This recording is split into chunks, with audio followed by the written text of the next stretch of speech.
The invitation came through our family group chat, my mother's perfectly worded message dripping with concerned disappointment. Emergency family meeting. Thursday, 7 p.m.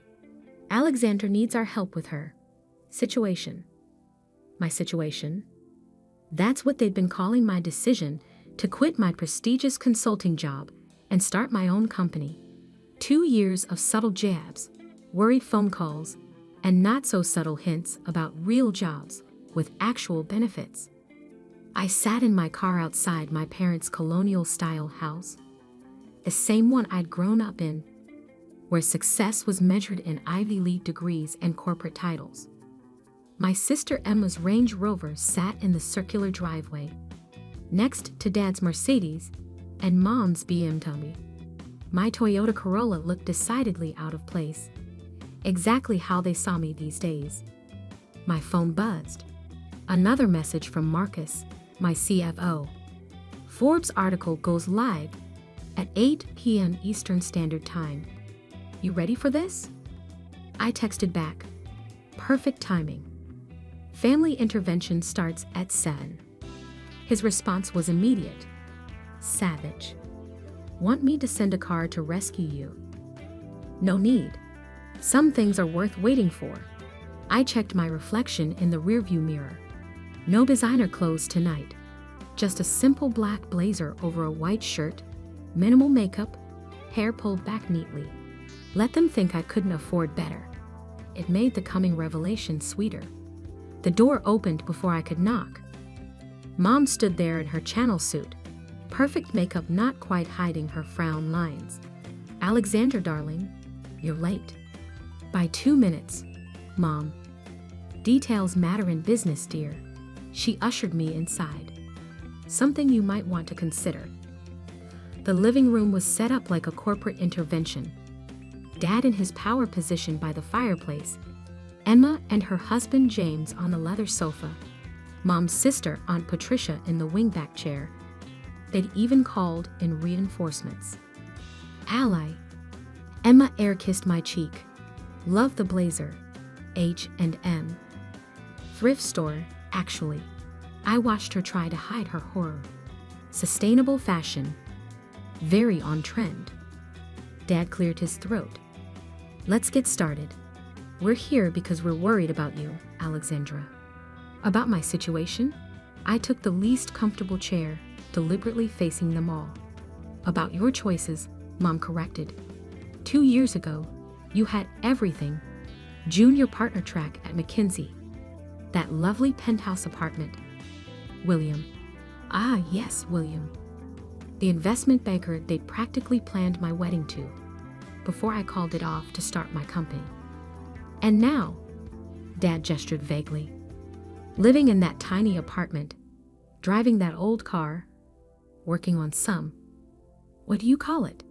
Tech startup, James supplied helpfully. Though startup implies growth potential. He smiled, all teeth, and MBA confidence. I took a look at your sector. The market's saturated. No room for new players without serious capital backing. I picked back a smile. James, who tried to get his own startup funded 3 times before falling back on his trust fund. James, who had no idea he'd been pitching to one of my subsidiary investment firms last month. James, who'd been rejected. Again. We're just trying to help, Emma added. There's no shame in admitting something isn't working. McKinsey would take you back in a heartbeat. Actually, Aunt Patricia chimed in. Barbara's daughter just got promoted to partner there. Youngest female partner in their history. She paused meaningfully. That could have been you. I checked my watch. 7:43 p.m. The Forbes article would drop in 17 minutes. You haven't even told us what your company actually does, Mom complained. All this secrecy, these long hours, and what do you have to show for it? Dad stood, assuming his CEO stance, the same one he'd used for countless boardroom presentations. We're here to discuss your failing company and plan your next steps. No more avoiding the reality. Emma's phone chimed. She glanced at it, then did a double take. Her perfectly maintained composure cracked. "Oh my God," she whispered, then louder. "Why is your face on Forbes 30 under 30 list?" The room froze. Mom's wine glass stopped halfway to her lips. James grabbed Emma's phone. "That's impossible." He scrolled frantically. "This can't be." Alexandra Bennett, 28, founder and CEO of Neurotech Solutions. Valued at, "This has to be a mistake." $2 billion, I supplied calmly. "That's the current valuation after our last funding round. Though that number's a bit outdated now." Dad sank back into his chair. $2 billion? Would you like to know what my company does now? I pulled out my tablet, opening our investor presentation. Neurotech Solutions develops AI-driven adaptive learning systems. We're revolutionizing how machines process and respond to complex data. That tiny apartment I live in, it's actually the smallest unit in a building I own. That old Toyota. I bought it because it's practical and reliable, like all good investments should be. Mom's wine glass trembled. But you never said anything. You never asked. You were too busy lamenting my failure to notice my success. I stood up, straightening my thrift store blazer. Our technology is being implemented by major tech companies worldwide. That's why I've been working such long hours. That's why I've been secretive. And that's why, in about 2 minutes, Forbes is running a feature article about how a 28-year-old woman built a multi-billion-dollar tech empire while her family thought she was failing. Emma's phone kept buzzing, notifications pouring in as the article went live. James looked like he'd swallowed something sour. Aunt Patricia was already dialing, probably calling Barbara about her suddenly less impressive daughter. $2 billion, Dad repeated, shell-shocked. Actually, I checked my phone as Marcus's message came through. Make that $3 billion. We just closed another acquisition. I'd tell you more, but I have a video interview with CNBC in an hour. They're doing a special on disruptive tech leaders. The silence was deafening. Then Mom spoke, her voice small. But why didn't you tell us? I looked around the room at their shocked faces, their shattered assumptions, their crumbling certainty about who I was and what I could achieve. Because sometimes, I said, gathering my things, the best way to succeed is to let people underestimate you. It's amazing how much you can accomplish when no one's watching. My phone buzzed again. That's my car. Unlike my Toyota, this one's actually expensive. Comes with the whole Forbes photoshoot thing. I headed for the door, then turned back. Oh, and Emma? That startup James pitched last month. The one rejected by Bennett Ventures. That's my investment firm. Better luck next time. I left them there, surrounded by their luxury brands and conventional success, while outside, a sleek black car waited to take me to my next interview. Sometimes the best revenge isn't proving people wrong. It's letting them realize that they never really knew you at all. And I was just getting started. The CNBC interview was just the beginning. By midnight, my phone had exploded with messages. Old classmates suddenly remembering our close friendship. Distant relatives claiming they always believed in me. And most tellingly, a series of increasingly desperate texts from my family. Mom, Alexandra, please call us. We need to talk. Emma? OMG, Ally. Why didn't you tell me? I'm your sister. James, about that pitch. Perhaps we could discuss over lunch. Dad, I don't understand.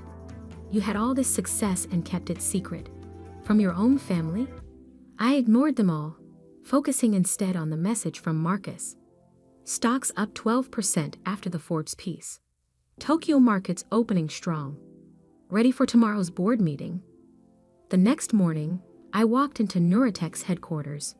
a sleek glass tower in the heart of downtown, my name discreetly etched on the cornerstone. The security guard nodded respectfully. "Good morning, Ms. Bennett." My executive assistant, Maya, met me at the elevator. "Your family's been calling the office since 6 a.m. Your mother tried to charm her way past reception, but security followed protocol." I smiled. Of course they did. Any other surprises? "Your sister Emma posted on LinkedIn about her brilliant tech entrepreneur sister and tagged you. PR wants to know how to handle it." No response necessary. Let her chase the connection. My office occupied the top floor, but I designed it to be invisible from the street. Privacy glass, minimal signage. The space inside was modern but understated. Clean lines, practical furniture, walls covered in whiteboards filled with code and complex algorithms. The morning news played silently on multiple screens. Tech wonderkind Alexandra Bennett disrupts AI market.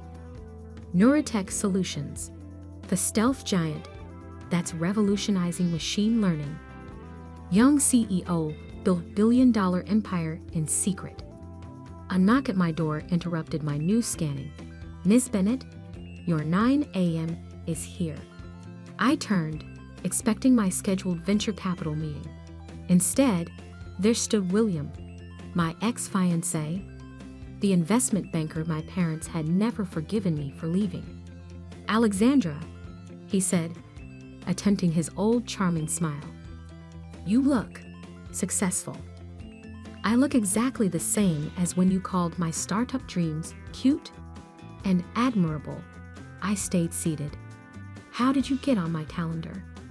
He shifted uncomfortably. "Your mother might have mentioned you had offices here." I thought, given our history, I cut in. "You should remember that I don't appreciate people who underestimate me." "I'd never." "You said, and I quote, 'Tech is a man's world, darling. Stick to consulting where they appreciate diversity hires.'" I pressed the intercom. "Maya, please escort Mr. Harrison out and update security protocols." As he was led away, my actual 9 a.m. arrived. Sarah Chen, the notorious venture capitalist known for backing unicorn startups. "Entertaining morning?" she asked, nodding toward William's retreating figure. "Just clearing out old misconceptions." I pulled up our presentation. "Shall we discuss the future instead of the past?" The meeting with Sarah went brilliantly, but it was just a warm-up for what came next. At noon, I had a board meeting, my first since the Forbes article dropped. The boardroom was full when I entered. Our investors, mostly older men who'd initially doubted me, now sat up straighter when I walked in. Funny how a few $1 billion changes people's posture. "Before we begin," I said, taking my seat at the head of the table, "let's address the elephant in the room." Yes, the Forbes article was strategic. Yes, the timing was deliberate. And no, this doesn't change anything about how we operate. Marcus, my CFO, pulled up our quarterly numbers. The growth charts looked like mountain ranges. Steep, impressive, undeniable. "As you can see," I continued, "our decision to operate in stealth mode while building our technology base has paid off. We're not just ahead of the market. We are the market."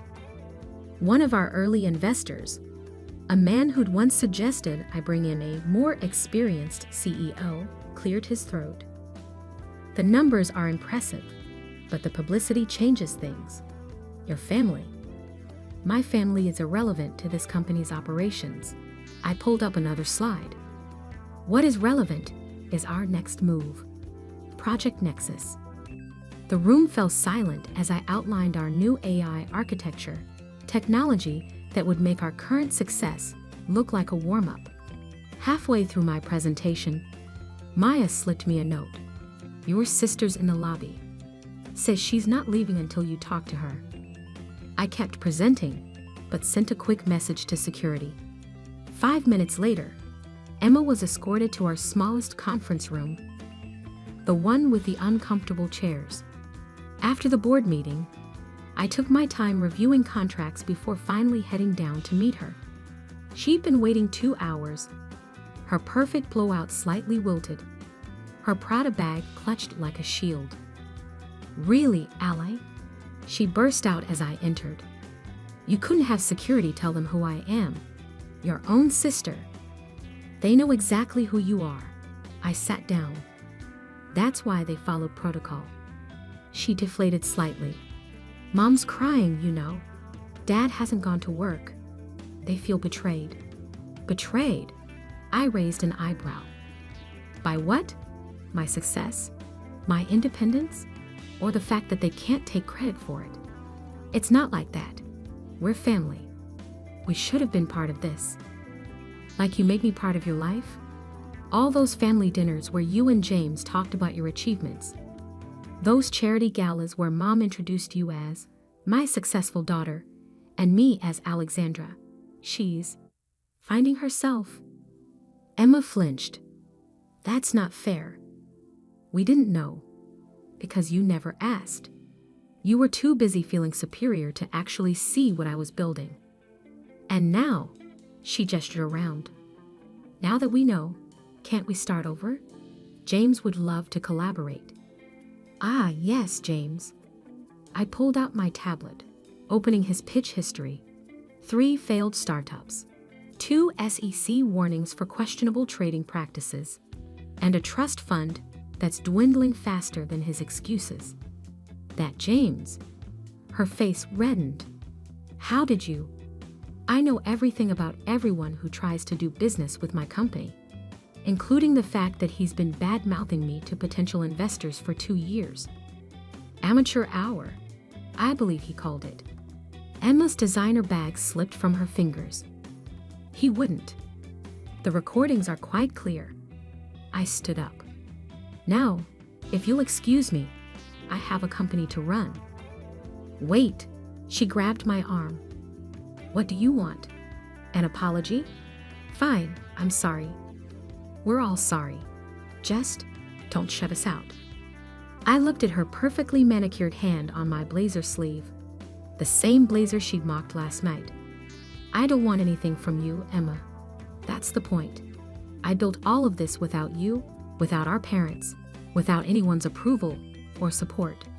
And that's exactly how I'll continue." But what about family?" "Family?" I smiled sadly. "Family would have believed in me even without the billions. Family would have asked about my dreams instead of dismissing them. Family would have seen me for who I am, not who they wanted me to be." Her hand fell away. "And now?" I checked my phone as another alert came in. "Now I have a meeting with the governor about making our city the next major tech hub. Feel free to tell Mom and Dad. I'm sure they'll suddenly be very interested in my situation." As I walked out, leaving Emma in that small conference room, Maya fell into step beside me. "Your parents are holding another family meeting tonight," she said, checking her tablet. "Your aunt's already called 3 reporters trying to claim she mentored you." I smiled. Let them meet. Let them talk. Success is the best revenge, but silence is the best response. The elevator doors opened to reveal Sarah Chen waiting with a group of international investors. "Ready to change the world?" she asked. I straightened my discount blazer, now knowing it would be featured in tomorrow's business pages as tech's new power look. "Always," I replied. "After all, the best innovations come from people everyone else overlooked." Behind me, I could hear Emma's expensive heels clicking toward the exit, the sound echoing like all their years of judgment and dismissal. But I wasn't that overlooked little sister anymore. I was the future. And the future, like success, belongs to those who built it for themselves. 1 month after the Forbes article changed everything, I sat in my office reviewing the latest market reports. Neuratech stock had doubled. Our AI technology was being called revolutionary by industry leaders, and my carefully maintained privacy had been replaced by constant public attention. Maya appeared in my doorway. "Your father's downstairs." I didn't look up from my screen. The same answer as yesterday. "He's different today. No Mercedes, no power suit. He's wearing jeans." That made me pause. Richard Bennett, CEO of Bennett Global Consulting, wearing jeans? In public? "He's been waiting in the lobby for 2 hours," Maya added, "just sitting there, watching people work." I pulled up the lobby security feed. There he was, my father, looking smaller somehow in casual clothes, holding a worn leather briefcase I'd never seen before. Send him up. While waiting, I studied the collection of newspaper headlines framed on my wall. Neurotech announces breakthrough in quantum AI. Tech's newest billion-dollar CEO refuses family's attempts to take credit. Alexander Bennett. Success doesn't need permission. The last one was from an interview where I had finally addressed the family situation publicly. The reporter had asked why I kept my success secret from my family. My response went viral. Success doesn't need permission, validation, or family approval. It just needs vision and persistence. Dad entered quietly, so unlike his usual commanding presence, he took in my office slowly. The whiteboards covered in complex algorithms, the global market tickers, the view of the city he thought he knew. "Your mother keeps setting a place for you at dinner," he said finally. "Every Thursday night, just in case." I gestured to the chair across from my desk. He sat, placing the old briefcase in his lap. "I've been thinking," he continued, "about your 5th grade science fair." Of all the things he could have said, this wasn't what I expected. "You built a primitive neural network. Used it to predict weather patterns. Everyone else had volcanoes made of baking soda or plants growing toward light. You had algorithms." He smiled faintly. "You won first place, but I missed it. Had a board meeting. I remember. You know what I don't remember? Ever asking you to explain how it worked, or why you were interested in AI, or what you dreamed of creating." He opened the briefcase and pulled out a stack of papers. "So I did some research." He spread them on my desk. Patents, academic papers, early business proposals. My work, dating back years. "You filed your first patent at 19, he said. "Created your first AI protocol at 22. Launched 3 successful startups under different names before Neurotech. All while we thought you were just..." He trailed off. "Finding myself," I supplied. "Being difficult." He looked up, meeting my eyes. "We were wrong. I was wrong." The silence stretched between us, heavy with years of missed connections. "Did you know," he said finally, "that your mother has started taking coding classes? Basic stuff, but she says she wants to understand what you built. Emma's been reading about AI ethics. Even James. James has been trying to pitch to my competitors," I interrupted, using his connection to me as leverage. Dad's face fell. "I didn't know that." "There's a lot you didn't know, didn't ask, didn't want to see." He nodded slowly. "Your mother wants to host a family dinner to celebrate your success." "Like the last family dinner? Were you all gathered to intervene in my situation?" "No." He pulled out one more paper from his briefcase, like this. It was an old photograph. Me at that 5th grade science fair, standing proudly next to my neural network display. Small, serious, and absolutely certain about my path. "When did we stop seeing you?" he asked quietly. "When did we replace pride with judgment?" I studied the photo, remembering that day. The excitement of creation, the joy of making something new. The disappointment when my parents missed the ceremony. You know, I said, that project predicted weather patterns with 76% accuracy. Pretty impressive for a fifth grader. Want to know what Neurotech's current accuracy rate is? He looked up, interested despite himself. What is it? 99.997%. I turned my monitor around, showing him our latest test results. We're not just predicting weather anymore. We're modeling climate changes, market trends, population movements. We're helping governments prepare for natural disasters before they happen. Helping businesses adapt to changes before they hit. Saving lives, Dad. For the first time, I saw real understanding dawn in his eyes. Not just of the money or success, but of what I'd actually built. Show me, he said softly. Help me understand. I hesitated. Then I stood up and walked to the largest whiteboard. It starts with a basic neural pathway. I began drawing.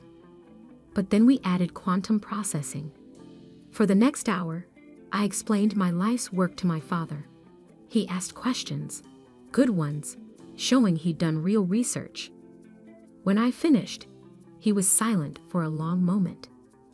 I have another confession, he said finally. Bennett Global is struggling. The old consulting model isn't working anymore. Companies want AI integration, predictive analytics. I know, I said. Your stock dropped 40% last quarter. He laughed suddenly. Of course you know. You probably knew before I did. He straightened in his chair. I'm not here to ask for help, or money, or connections. I'm here to say I'm proud of you. Not because you're successful, but because you had the courage to build something revolutionary while we were all too blind to see it. I walked to the window, looking out at the city where I'd built my empire in secret. The next family dinner, I said slowly. What if we held it here? Here, in my building. I'll give them a tour first, show them what I actually do. No more assumptions, no more judgments, just reality. They'd like that, he said. Then carefully, I'd like that. One condition. I turned back to face him. Everyone comes on their own merits. No plus ones. James isn't welcome. He nodded. Understood. Emma's? Figuring that out anyway. His latest investment scheme cost them heavily. I know. I bought their debt last week. Through a subsidiary. His eyebrows rose.